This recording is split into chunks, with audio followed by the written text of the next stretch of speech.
ছোটো বাজারগুলোতে ওই বাজারগুলো ট্রাক সেল যদি শুরু করে তারা 70 টাকা কেজি বিক্রি করতে পারলে বাজার দ্রুত স্থির আসবে। আসসালামু আলাইকুম দর্শক বন্ধুরা, পেঁয়াজের বাজার স্থিতিশীল, কিন্তু আজকের বাজারেও সেম একই অবস্থা হয়েছে। বর্তমান বাজারে চাহিদা কম, আমদানি কম হচ্ছে।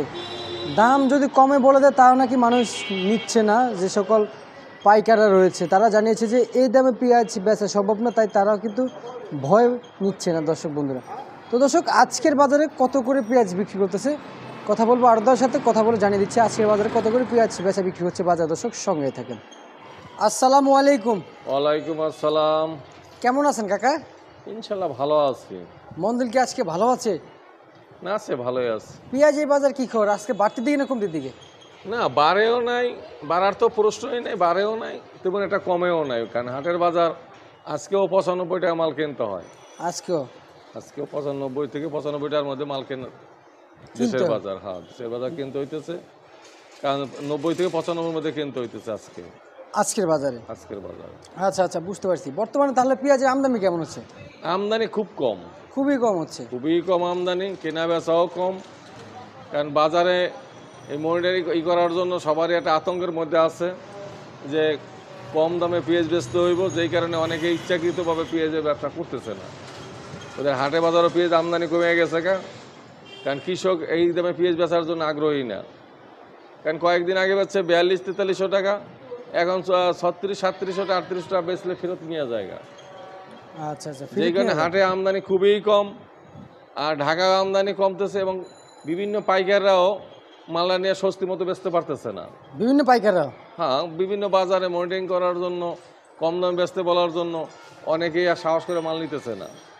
এই যে বয় যদি লস খেয়ে যায়, হ্যাঁ, এইদিকে বিশাল লোকসানের যে এখান থেকে মাল কিনবো 100 টাকা 95 টাকা নিয়ে যদি 70 টাকা বিক্রি করতে হয়, তা বিশাল একটা ঝামেলা পড়তেছে, যেই কারণে অনেকে পেঁয়াজ বেচায় বন্ধ করে দিতেছে। আচ্ছা, কত করে দিচ্ছেন আজকের বাজারে বিক্রি করতেছে? আজকে এটা 95 টাকা দাম বলতেছি, তাও বেচতে পারতেছি না। 95 টাকা দাম বলতেছেন, তাও বিক্রি করতে পারতেছেন না? এটা ফরিদপুরের না? এটা ফরিদপুরের। আর এটা কোন জায়গা কাকা? এগুলো সবই ফরিদপুরের মাল।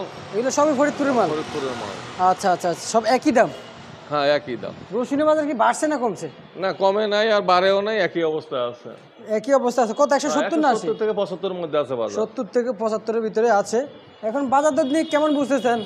বাজার কি আমদানি হবে?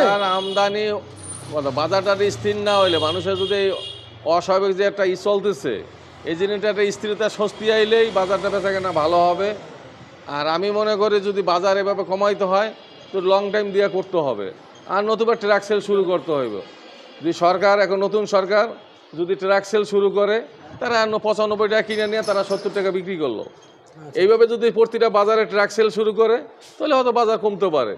তাহলে বাজার কমতে পারে। হ্যাঁ, তারা এখান থেকে ন্যায্য মূল্যে কিনবে, হাটে থেকে কিনুক, শ্যামবাজার থেকে কিনুক, বিভিন্ন বাজার থেকে সংগ্রহ করে তারা প্রতিটা ছোট বাজারগুলোতে ওই বাজারগুলো ট্রাক সেল যদি শুরু করে, তারা 70 টাকা কেজি বিক্রি করতে পারলে বাজার দ্রুত স্থির আসবে। হ্যাঁ, এছাড়া কোনো আনার কোনো সম্ভাবনা নাই।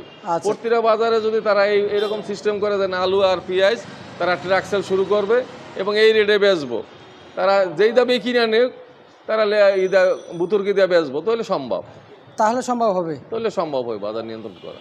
আচ্ছা, ঠিক আছে কাকা, আপনাকে অসংখ্য ধন্যবাদ। তো দর্শক, জানিয়ে দিলাম আজকের বাজারে পেঁয়াজ রসুনের দামটা কেমন যাচ্ছে ঢাকা শ্যামবাজার থেকে। দর্শক বন্ধুরা, আজকের আপডেট।